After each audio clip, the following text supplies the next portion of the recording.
Labvakar! Ledus noder ne tikai slidošanai vai hokeja spēlēšanai. Tas noder arī vasaras sporta prasmu pilnveidošanai. Bet jaunie arhitekti pilnveidojas projektā Pača Kuča. Kas tas tāds? Par to mūsu pirmajā sižetā. Peča kuča japāņu valodā nozīmē pļāpāšanas skaņa. Savukārt mākslinieku vidē Peča kuča ir Tokijā sākušies arhitektu pasākumi. Šobrīd tie ir populāri visā pasaulē. Nedēļas nogalē Kino Rīga norisinājās jau 6. Peča kuča Latvijas mēroga pasākums. Es atnāku paturēt roku uz pulsa, saprast, kas notiek. Labs veids, kā arhitektiem produktīvi patusēt, man liekas. Man ir interesanti paklausīties, kā citi cilvēki tiek galā ar bezjēdzīgo eksistenci.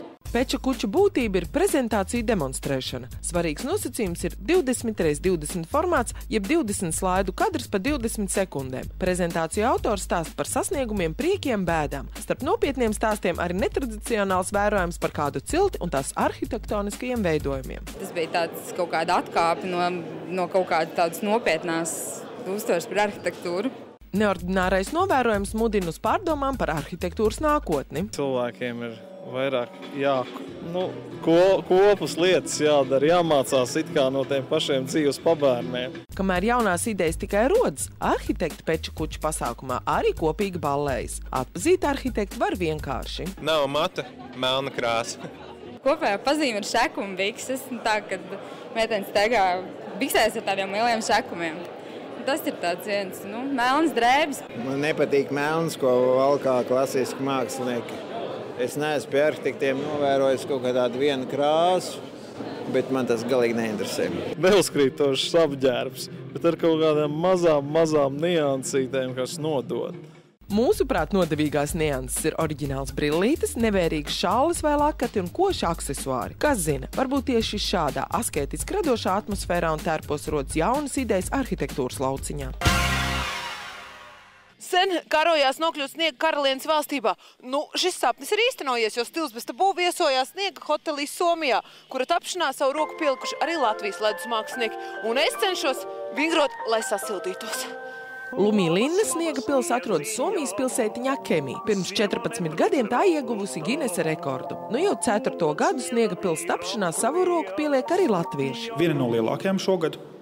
Un pēc vietējo teiktā arī skaistākā no visām. Šī ir 14. reize, kad viņi notiek. Pils tapšana ilgst aptuveni 6 nedēļas. Tiek izmantot ledus kluči no jūras, kā arī dažādi papildu līdzekļi. Puiši no Latvijas ir atbildīgi gan par ledus dizaina idejām, gan arī par to realizēšanu. Šogad sniega pilī tie radījuši dažādas lietas. Ledus mēbeles, skulptūras un visādas dekoratīvas elementus. Pils interjers paredzēts viesiem, tāpēc super sarežģīts un ekstrēmus ledus darbus te neatrast. Ja ledus skulptūra ir sarežģītāka, jo viņi ir skaistāki, jo viņi ir skaistāki un sarežģītāki, jo viņi arī ir bīstamāki. Toties pils viesnīcas daļā atrodams elegantas gultiņas. Nakšņošana viesnīcā -5 grādos, lai arī ir dārgs prieks, tomēr drošs pasākums. Paši pārbaudījām. Viesi pārnakšņo arktiskajos guļamaisos, kuros var gulēt pat -35 grādos. Ja kļūst vēsi, tad var apmeklēt ledus bāru. Es esmu dzimusi Kemī, tā kā šeit dzīvo mani vecāki, šurp vienmēr atbraucu ziemas brīvdienās un vienmēr atnāku arī uz sniega pili. Te nobaudām sasildošs padzēriens. Tūlīt nobaudīšu kokteilītais kukta no īpašiem ledus kausiņiem. Man jau liekas, ka tas varētu būt lielisks risinājums taupības laikā mājsaimniecībā.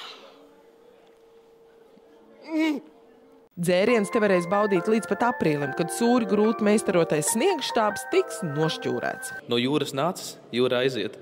Ekoloģiski. Tāda lūk Somijā ledus arhitektūra, kas mainās ik gadu. Savukārt Latvijā ledu izmanto vasaras sportisko ambīciju turpināšanai, jo kaitošana, jeb pūķošana un windsurfings pārceļas uz aizsalušiem ezeriem. Atšķirības starp sportošanu vasarā un ziemā esot tik dažas. Augsts! Nav palmas riķi! nav meitenes pie atkastībos. Tā ir visa atšķirība. Nav jākrīt ūdenī, bet ja jākrīt, tad ir mazliet sāpīgāk. Atšķirība gan ir vēl arī ekipējumā. Kaitošana ziemā notiek ar obligāto ķiveri un brillēm uz galvas, bet pie kājām ir slēpes, un jo garāk, jo labāk. Jo garāk slēpi, jo taisnāk, jo cietāk, jo viņi labāk notur kursā. Ledus burāšanā burai, ar kuru burā arī vasarā, piestiprina ledus dēli. To evolūcija gadu gaitā ir bijusi ievērojama. No paštaisītām slīdierīcēm līdz pat kvalitatīviem Latvijā rūpnieciski ražotiem dēļiem. Uz tiem kāpj ar parastiem, mitrumisturīgiem zābakiem, un nodrošinājums ir nopietns. Vēlam gan ceļgali, gan elkoņsargi, gan ķiveri, gan vēl dažādi aizsarga ierīces, ko var, teiksim, nopirkt gan hokeistu inventāru, gan teiksim, snowboardistu inventāru. Jautāti, kas gan viņus vilina augstumā, vējā, līst ārā no mājas, sportisti ir līdzīgās domās. Мы же фанаты ветра все. Мы любим ветер очень. Поэтому вот летом тоже катаемся, и зимой катаемся. Очень интересный вид спорта. И просто адреналин, красиво очень. Skorost, ощущение свободы. Es nevaru nosēdēt pie televizoru visu laiku vai strādāt tikai. Man vajag kaut kādu veidu, kā atbrīvot savu enerģiju. Šādi enerģizēti ar brīvības sajūtu cilvēki var darīt lielus darbus.